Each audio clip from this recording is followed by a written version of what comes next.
Vamos a comenzar con nuestro tema de hoy, que es el tema que originó todo este artículo de Newman.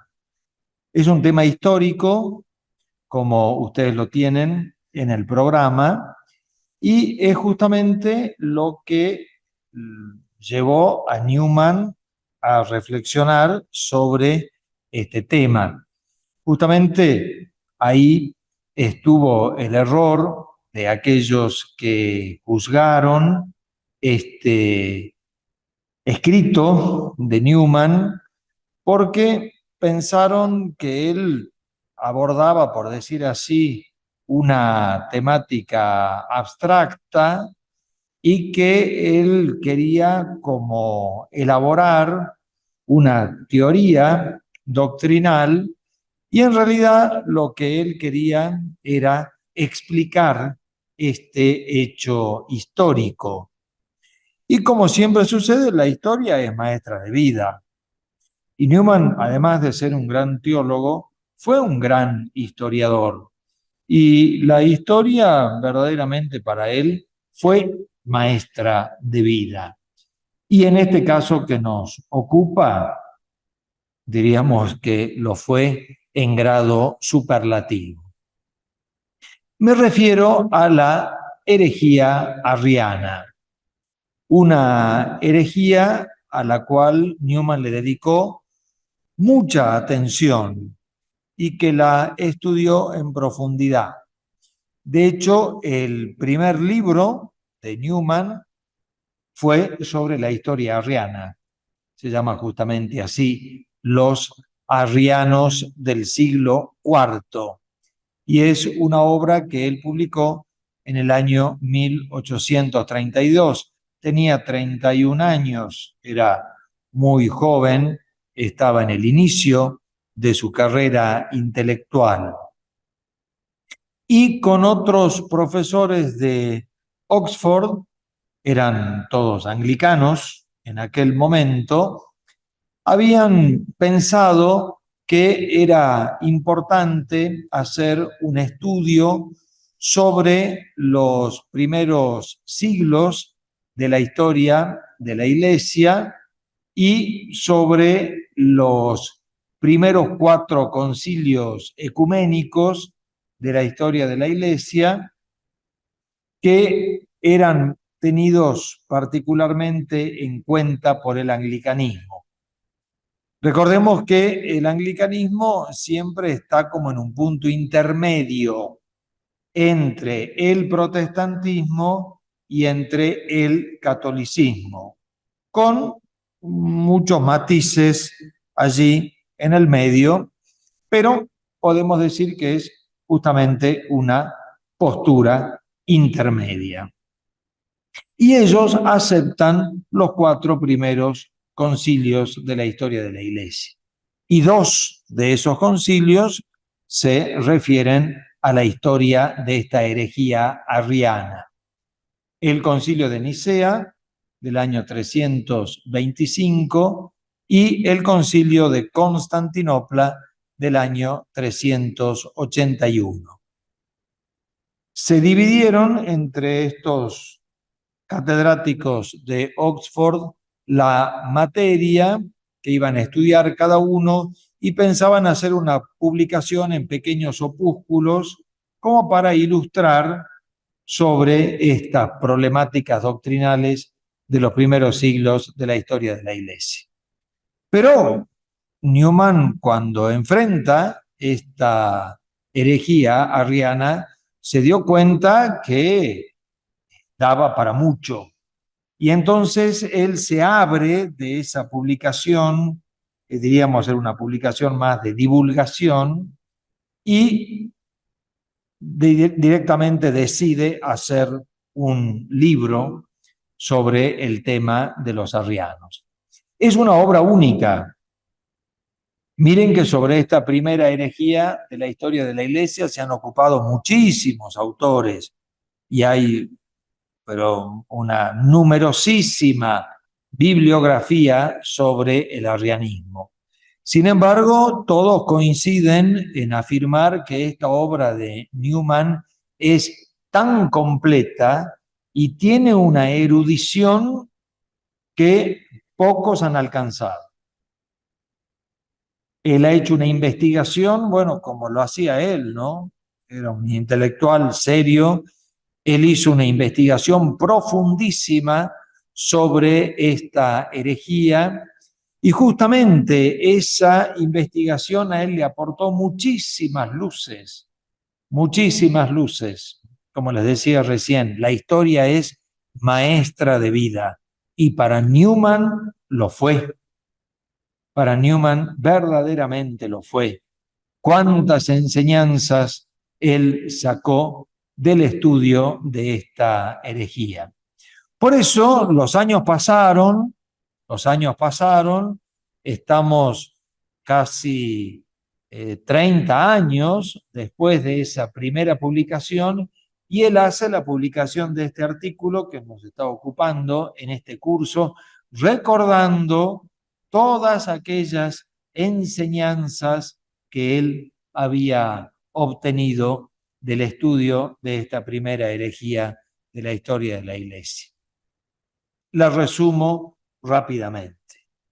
El arrianismo es una herejía que la fundó un sacerdote de Alejandría, en Egipto, que se llamaba justamente Arrio, y que consistía nada más y nada menos que en negar la divinidad de nuestro Señor Jesucristo.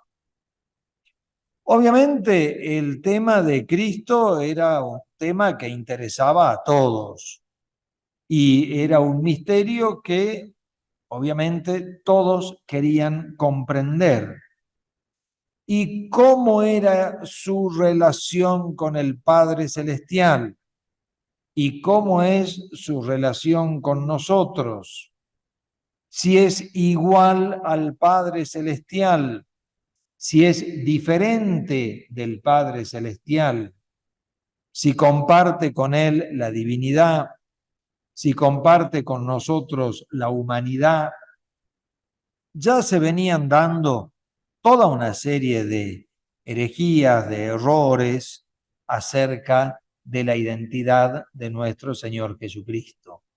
Pero digamos que la de Arrio fue la más grande, porque en ese intento de querer comprender cuál era la relación de el Hijo de Dios con Dios Padre, él cometió el grave error de directamente negar la divinidad de nuestro Señor Jesucristo. Lo cual ha sido un poco como la vía de salida o la vía de escape en todos aquellos que se han perdido dentro de la comprensión del dogma. Lo mismo sucedía con el dogma de la Santísima Trinidad. Bueno, está directamente aludido también el dogma trinitario en la herejía arriana. Y muchos, justamente por darle una solución al tema, directamente negaban la Santísima Trinidad. No son tres personas distintas, es un solo Dios y nada más. Y siguiendo con esa simplificación, podemos decir que aquí también Arrio optó por esa solución. Es diferente el Hijo del Padre. El Padre es Dios, pero el Hijo no. Y para salir del problema que suscitan muchos textos del Evangelio, donde aparece la grandeza de nuestro Señor Jesucristo, él decía, bueno, es la criatura más excelsa, es la primera de todas las criaturas, es la criatura que es el modelo de todas las demás criaturas, etcétera, etcétera. Pero criatura, criatura, no Dios, no Dios. Bueno, muchos hacen muchas explicaciones de por qué Arrio tomó esta postura. Muchos le atribuyen a su formación, la formación que él había recibido no en Alejandría, sino en Antioquía, que era otra de las grandes sedes importantes de la Iglesia Católica de Oriente. Ustedes piensen que en estos primeros años de historia de la Iglesia, toda la Iglesia Católica vibraba más en Oriente que en Occidente. Obviamente había nacido en Oriente y estaban ahí las principales sedes, los principales patriarcados. Por supuesto que existía Roma y estaba allí el Papa de Roma, pero los patriarcas de Oriente tenían una importancia inmensa, cosa que no sucede ahora, por muchos motivos. Creo que el más importante ha sido la separación de las iglesias ortodoxas con la Iglesia Católica. Bien, algunos dicen que fue esa formación que él recibió en Antioquía. Algunos dicen que él tenía una profunda influencia de las filosofías orientales, sobre todo de los gnósticos que venían del Oriente y que establecían toda una serie de seres intermedios como una serie de demiurgos que existían entre Dios y el hombre. Y Jesucristo justamente estaría entre estos seres intermediarios entre Dios y el hombre. Ahora, si hay que decir algo sobre esta herejía, es que fue un verdadero racionalismo. Fue un racionalismo. ¿Qué significa que fue un racionalismo en el tema que estamos hablando, ¿no? En que Arrio antepuso la razón a la fe. Y Newman es algo que siempre ha enseñado y ha insistido sobre eso. Hay una prioridad de la fe sobre la razón. Si yo quiero hacer teología sobre un misterio de la fe, primero tengo que creer que eso es verdad, que es una realidad. Y una vez que yo he creído, después con mi razón trato de comprender eso que yo he creído. Pero primero está la fe. Porque si no, pongo primero la razón. A ver, yo voy a tratar de comprender para ver si creo o no creo. ¿Se imaginan que eso es absolutamente incorrecto? Porque si estamos hablando de una revelación divina, estamos hablando de algo que proviene de Dios, que no debe ser puesto en duda y no debe ser juzgado por la razón humana, que es inferior, obviamente, a la ciencia divina y a la inteligencia divina. Y eso es lo que le pasó a Arrio. Él trató de comprender racionalmente el misterio de Cristo y dejó de lado la fe recibida de los apóstoles. Cosa que no le sucedió a los fieles. Es el tema que estamos tratando, ¿no es cierto? En este curso, en la consulta a los fieles. Los fieles, como su nombre lo indica, eran creyentes. Eran creyentes. Ellos creían en lo que se les había transmitido. Ellos creían en la tradición apostólica. Ellos creían en que Jesucristo era el Hijo de Dios. Y creían que era verdadero Dios y verdadero hombre. Y creían que por eso era el Salvador del mundo, el Redentor del mundo. Y creían en la redención de nuestro Señor Jesucristo. Y lo tenían como Salvador. Y lo seguían. No explicaban ellos cómo era el misterio de Cristo, pero creían fuertemente en él. En cambio, Arrio tenía la postura contraria. Es una postura racionalista, una postura de discusión, una postura de poner en jaque esta gran verdad que había sido transmitida por los apóstoles y por la cual habían dado su vida tantos mártires. No se olviden que estamos ahí. Estamos justamente saliendo del siglo de los mártires. Las persecuciones terminaron en el año 313, Edicto de Milán. El concilio de Nicea es año 325, o sea, estamos ahí. Acababa de terminar el siglo de los mártires. Acababan de ver el testimonio de todas estas personas que habían dado su vida por Cristo, confesando que era verdaderamente el Hijo de Dios. Eso estaba en la mente, en el corazón de todos. Y ahí estuvo justamente el problema. Bueno, esto creó, por supuesto, un grandísimo problema, una grandísima división dentro de la Iglesia. Tan es así como que la Iglesia se dividió en dos: los que estaban con la doctrina arriana y los que estaban en contra. Y el emperador, que era en ese momento Constantino, el que había concedido la libertad a la Iglesia y había dado la paz constantiniana, al ver esta gran división que se crea dentro de la Iglesia, por supuesto, tiene el máximo interés de ponerle fin a esta división. Él quería que se reconciliaran las partes dentro de la Iglesia y para eso convocó justamente el primer concilio de Nicea, que es el primer concilio ecuménico de la historia de la Iglesia. Se realiza en una ciudad muy cercana a Constantinopla, el actual Estambul, y allí se redacta el famoso credo niceno, el credo del concilio de Nicea, con lo cual se le pone fin a esta herejía.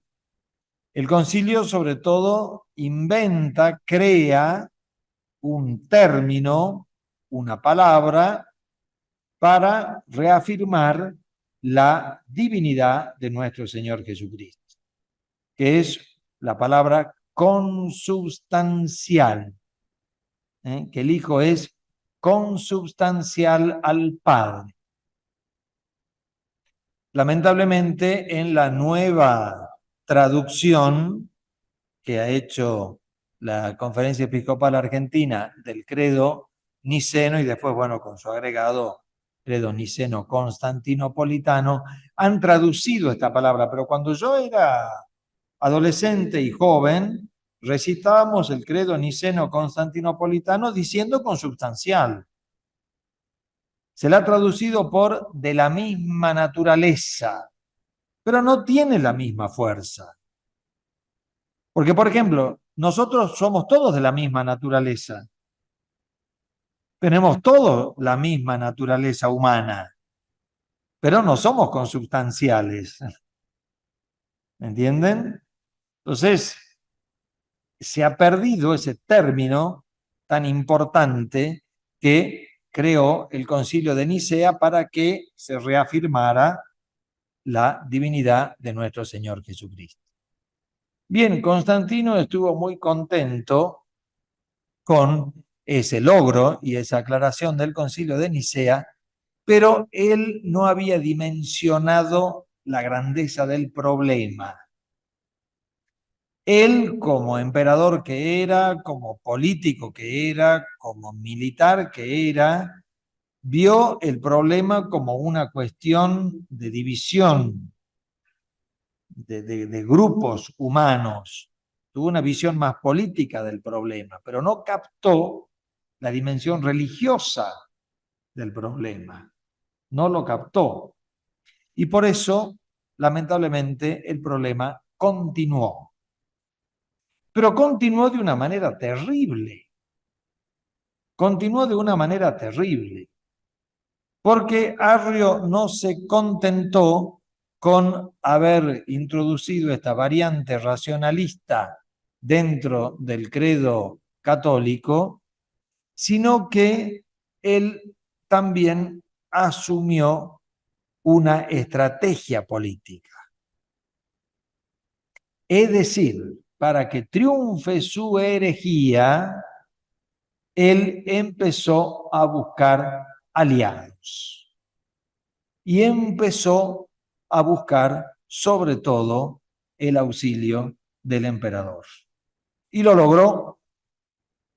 Logró el auxilio de todos los emperadores mientras él vivió y los que vinieron incluso después de la muerte de Arrio. Este es un punto muy importante para que nosotros comprendamos la situación, ¿no? Es decir, no solamente hubo una herejía, no solamente hubo un error doctrinal, sino que hubo un manejo político. Se buscó imponer la herejía por la fuerza. Por eso se le llama al arrianismo la herejía imperial. Porque si bien Constantino no fue un apoyo directísimo hacia Arrio, pero lo toleró. Y como él no entendía el fondo de la cuestión, para él la paz tenía que venir de alguno de los dos lados. Si la paz viene del lado de los católicos, bien, seremos católicos. Si la paz viene del lado de los arrianos, seremos arrianos. Y los arrianos lo convencieron con eso. Que seamos todos arrianos. Ayúdanos a difundir el arrianismo, porque eso es lo que va a traer la paz al imperio. La herejía es la que nos va a unificar. Este error va a hacer que el imperio florezca en paz religiosa y los emperadores, salvo algunos que estuvieron en la parte occidental, le creyeron. Y se armó una política arriana tremenda.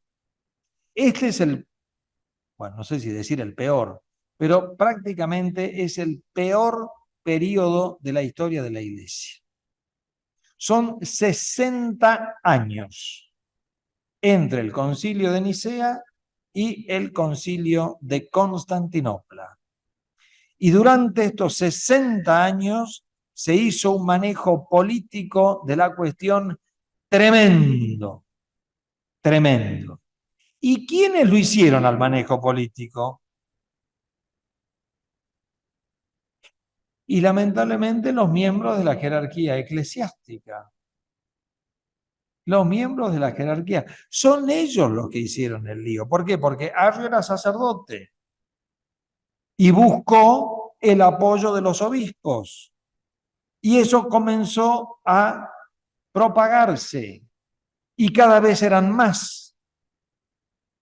Y alcanzaban el favor de los emperadores, alcanzaban el favor político y se iban imponiendo e iban ocupando las sedes más importantes de la Iglesia Católica. Se había creado incluso como una especie de moda. Era el cristianismo auténtico, era el cristianismo verdadero, porque antes se había tenido un cristianismo superficial. Este era un cristianismo científico, llamémosle así. Este era un cristianismo comprensible. Este era el cristianismo aceptable. Este era el cristianismo que nos iba a unificar a todos. Y así empezaron a propagarse. Y con el apoyo imperial comenzaron a imponerse.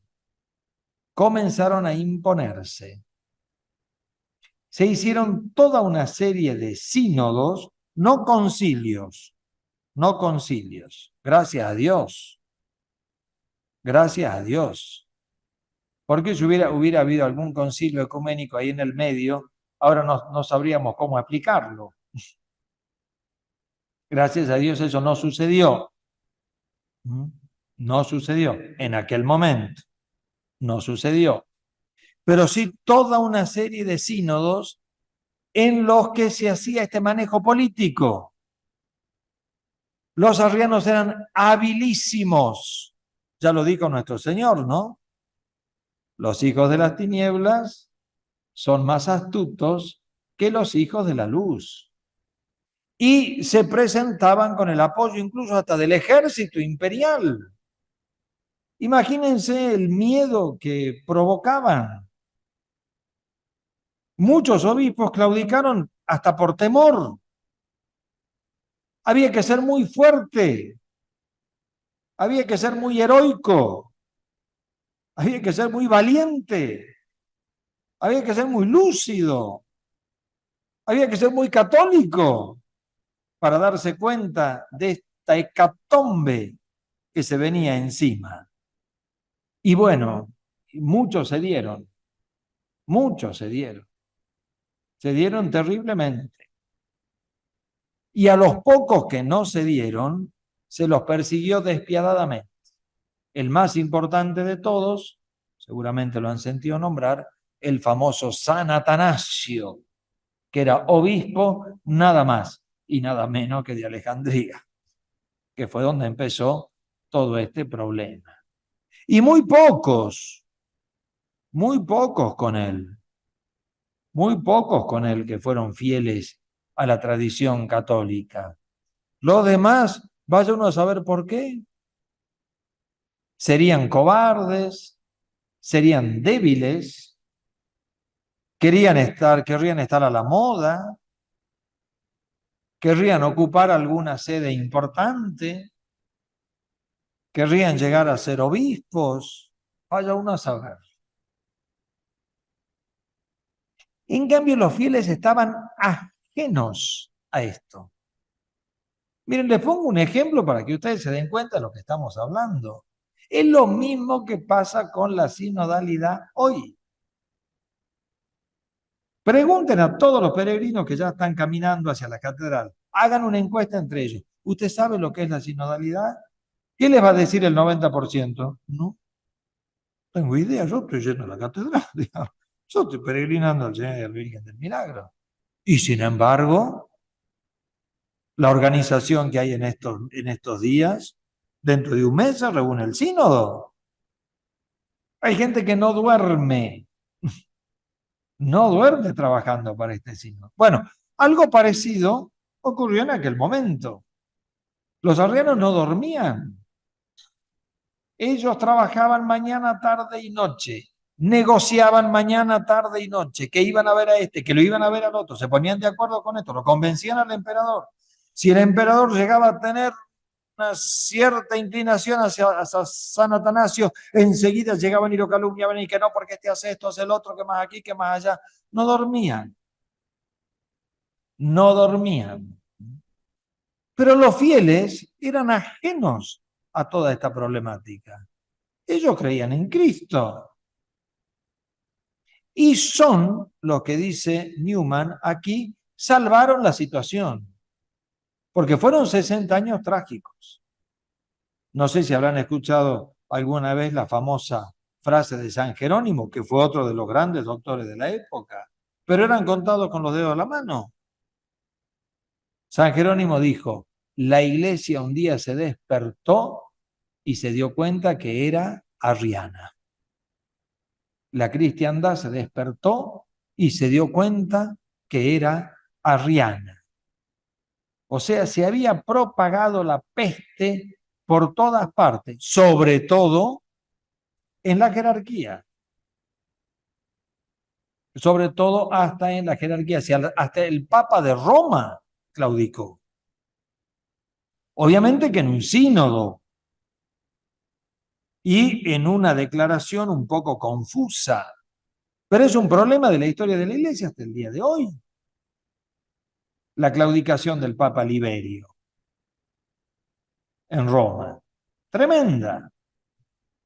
Por eso entonces Newman dice, en este periodo de la Iglesia, y esa es la gran lección que él sacó de este periodo, la fe fue mantenida más por los fieles que por los pastores. Y acá él dijo la famosa frase que le costó casi que la cabeza, porque de esa frase se agarraron para denunciarlo. Ya hemos dicho que fue una denuncia hipócrita. Ya dijimos lo que fue esa denuncia cuando hablamos del problema histórico de este escrito. Pero bueno, ahora lo tenemos que recordar de vuelta.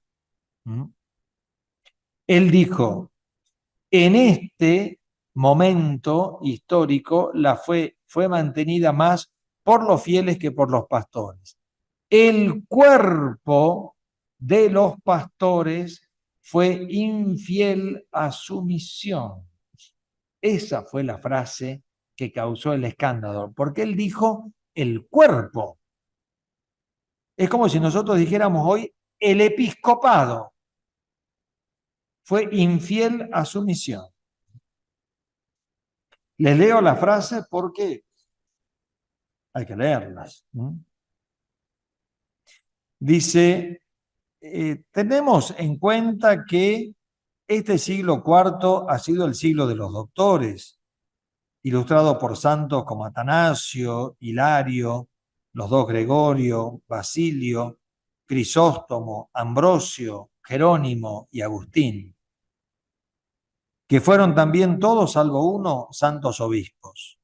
No obstante, en esta misma época la tradición divina confiada a la Iglesia infalible fue proclamada y mantenida mucho más por los fieles que por el episcopado.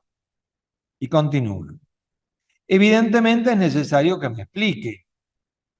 Diciendo esto, no niego en efecto que el cuerpo destacado de los obispos haya sido ortodoxo en su fe interior, personal, ni que un número de sacerdotes hayan sostenido a los laicos, sirviéndoles de centro y guías, ni que los laicos hayan recibido de hecho su fe antes que los obispos y el clero, ni que los laicos hayan sido, desde luego, ignorantes en parte y también corrompidos en parte por los maestros arrianos que se apoderaron de las sedes episcopales y ordenaron un clero hereje.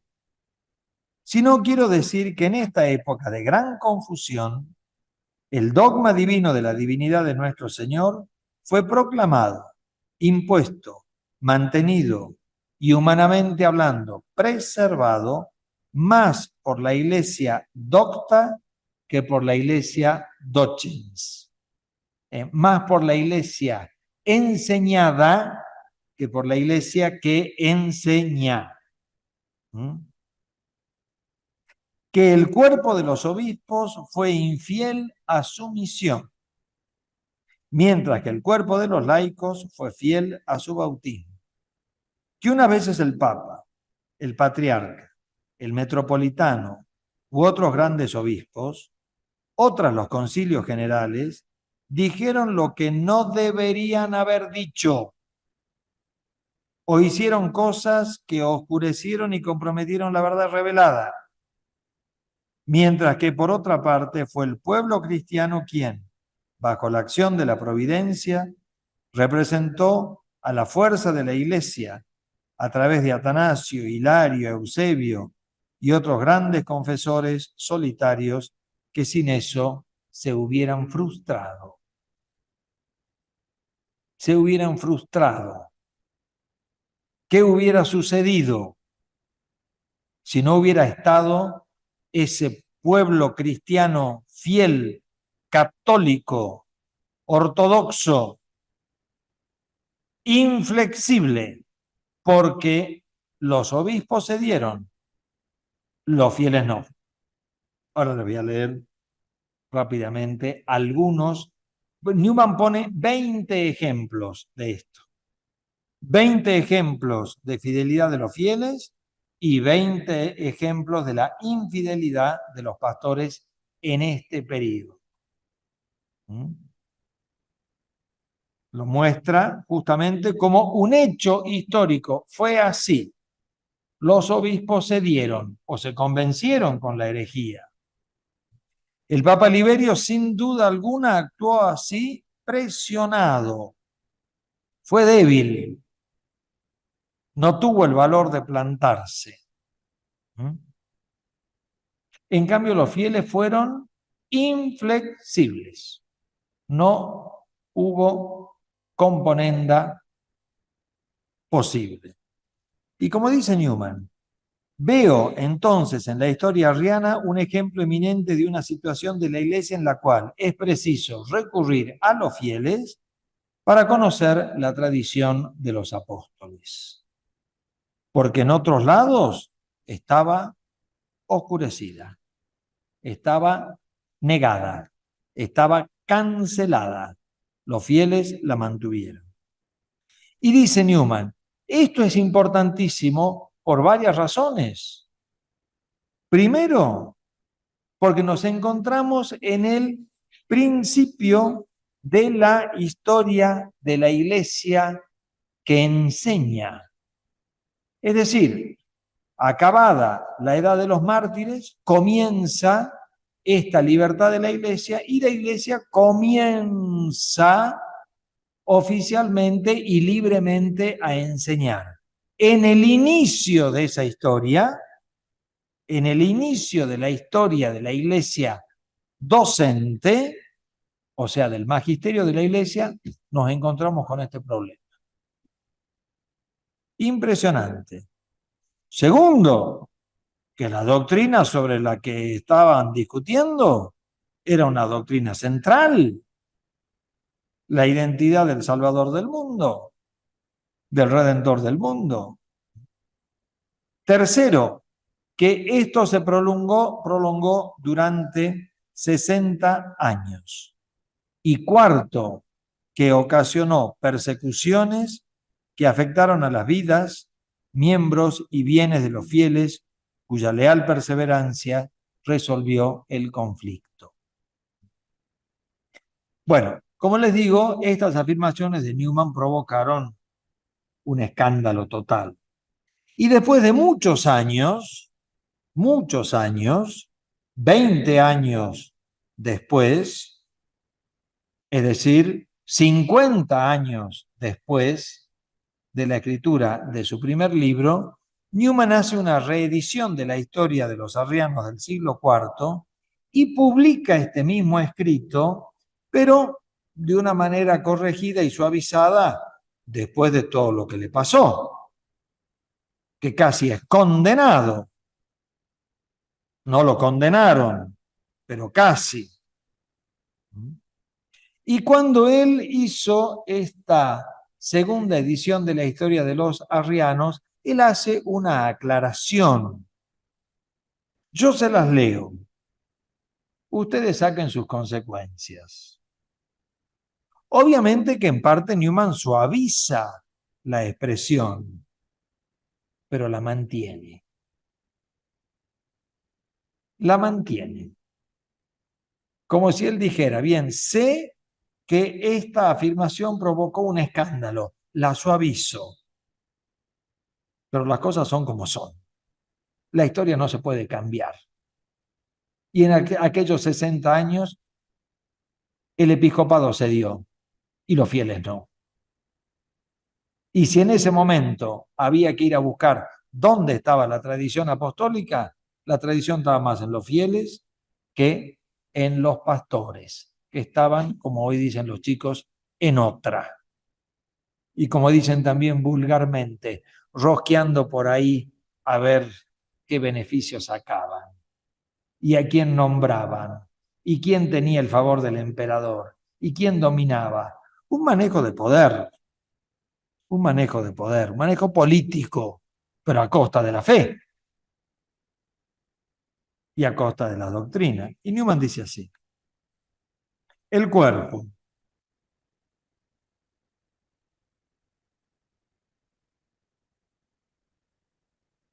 que se trata del conjunto de los obispos, se ve por el contexto que sigue. Es evidente, perdón,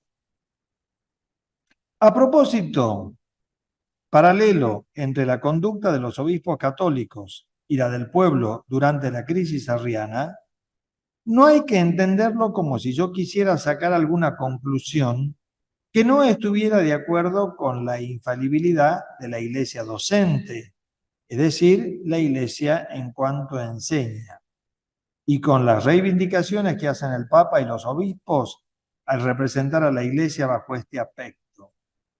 Me he limitado a trazar un cuadro histórico. No he propuesto una enseñanza dogmática. Puesto que es un hecho histórico, no es tampoco falso doctrinalmente que un papa, en cuanto doctor privado, y aún más los obispos, cuando no enseñan en razón de su cargo, puedan equivocarse, como sucedió de hecho a lo largo del siglo IV. El Papa Liberio en Sirmia y muchos obispos en Rímini o en otras partes suscribieron una fórmula herética.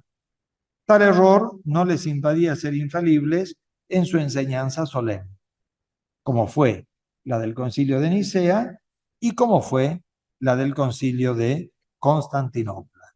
Pero en el medio nos encontramos con este hecho. Bien. Les leo solamente algunos de estos ejemplos. Creo que ustedes tienen el librito, donde está ahí el texto completo, y ahí ustedes pueden leer estos 20 ejemplos de fidelidad de los fieles. Pero les leo algunos que me parece que nos van a hacer reflexionar.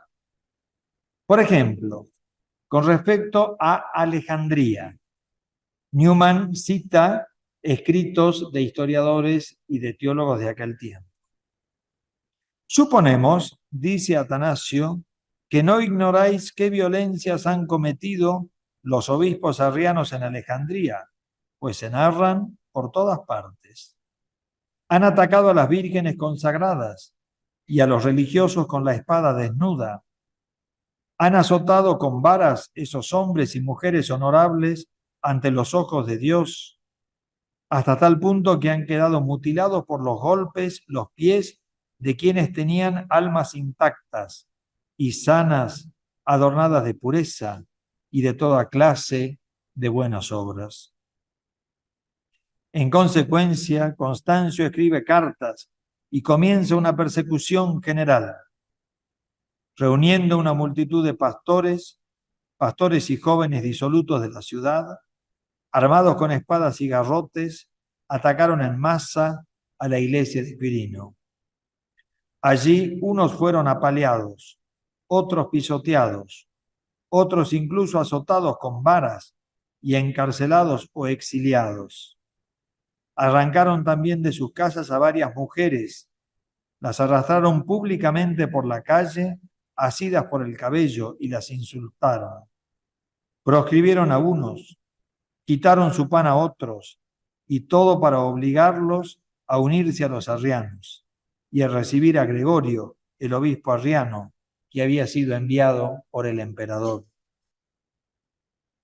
La semana después de Pentecostés, cuando las personas que habían ayudado fueron a rezar al cementerio, como todos rehusaron comulgar con Jorge, que era el obispo arriano, el gobernador Sebastián atacó inmediatamente al pueblo con una multitud de soldados, a pesar de ser domingo, y encontrando a algunos fieles ocupados en rezar, encendió una hoguera e hizo acercarse a algunos jóvenes, vírgenes, tratando de forzarlos a reconocer la fe arriana. Tomó también a 40 hombres, cortó algunas ramas de palmera provistas de espinos y los azotó sobre la espalda tan cruelmente que algunos que tuvieron que cuidarse durante mucho tiempo a causa de las espinas que habían penetrado en su carne, y otros, incapaces de soportar semejantes sufrimientos, sucumbieron. Enviaron en exilio al desierto a cuantos habían tomado, hombres y mujeres. Además, desterraron inmediatamente fuera de Egipto y de Libia a 16 obispos y presbíteros. Algunos murieron en la ruta y otros en el lugar de su exilio. O sea que no era que mantenían la fe pasivamente. No, los persiguieron, los apalearon, los golpearon por el hecho de ser católicos.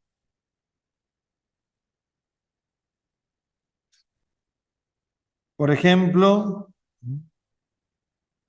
dice acá lo que pasó en Antioquía.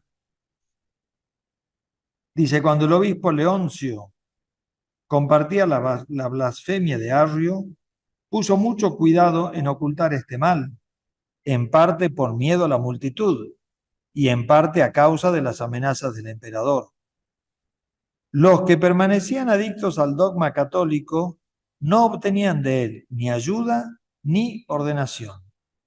En cambio, los partidarios del arrianismo tenían mayor libertad de palabra y se hallaban colocados en las filas del ministerio sagrado. Pero Flavio y Diodoro, que habían abrazado la vía ascética y sostenían los dogmas apostólicos, resistieron abiertamente las maquinaciones de Leoncio contra la verdadera doctrina.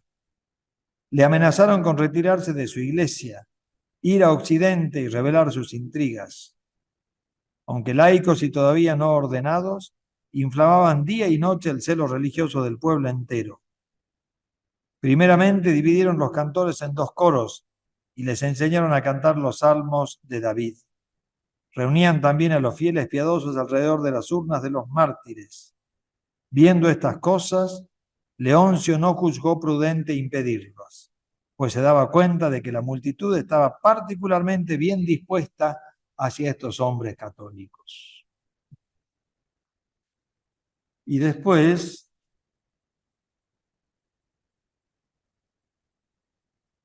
podemos leer, y quiero leer un texto que es curioso. Dice, en Roma no se produjo ninguna escisión de doctrina, ni en ninguna otra iglesia de Occidente. Los fieles se adherían todos a la forma fijada por el concilio de Nicea. Al entrar en Roma, encontró el Papa Liberio hostilidad en la masa de los fieles, porque había cedido tan vergonzosamente ante Constancio, que era el emperador. Sucedió, pues, que cuando supieron lo que había ocurrido, aquellos que hasta entonces habían estado apartados de Félix, que era el papa rival, y habían preferido comulgar con Liberio, le abandonaron por Félix, que hizo de nuevo el estandarte católico. Nos dice además que los fieles no querían ni siquiera acudir a las termas por miedo a bañarse con los partidarios de Liberio. Los fieles consideraban que el agua quedaba contaminada y que no se podían bañar en la misma agua que había sido contaminada por la herejía arriana. Bueno, y hay varios textos más que yo los invito a ustedes a que los lean con detenimiento, porque ahí se pone de manifiesto esta resistencia heroica de los fieles, que hizo que al final triunfara la doctrina tradicional del Concilio de Nicea. Y por eso, pasados todos estos emperadores vacilantes y estos emperadores que eran inclinados a la herejía, llegó finalmente el emperador Teodosio, que se dio cuenta que solamente la paz podía venir de la verdad. Por eso él en el año 380 proclamó el cristianismo como religión oficial del imperio, porque él sabía que era la religión de todos sus súbditos y que era la religión de todos sus fieles, y que todo lo que había pasado durante esos 60 años no era más que política interna, clerical, diríamos nosotros hoy, para imponer una herejía por medio de manejos políticos, estratégicos, humanos, pero que no encontró eco en los fieles. Y por eso Teodosio hizo convocar el segundo concilio ecuménico ya para zanjar definitivamente la cuestión, y ahí no solamente se renovó lo dicho en el concilio de Nicea, sino que incluso se hizo el agregado de la fe en el Espíritu Santo, porque con el paso de los años también se ponía en duda la divinidad del Espíritu Santo. Y todo esto gracias a los fieles. Ahí está el ejemplo de la historia. No voy a sacar las consecuencias de esto. En la próxima reunión vamos a ver lo que hizo el episcopado, los ejemplos. En la siguiente vamos a estudiar las conclusiones que sacó Newman. Y en la última reunión vamos a sacar nosotros las conclusiones que hay que sacar.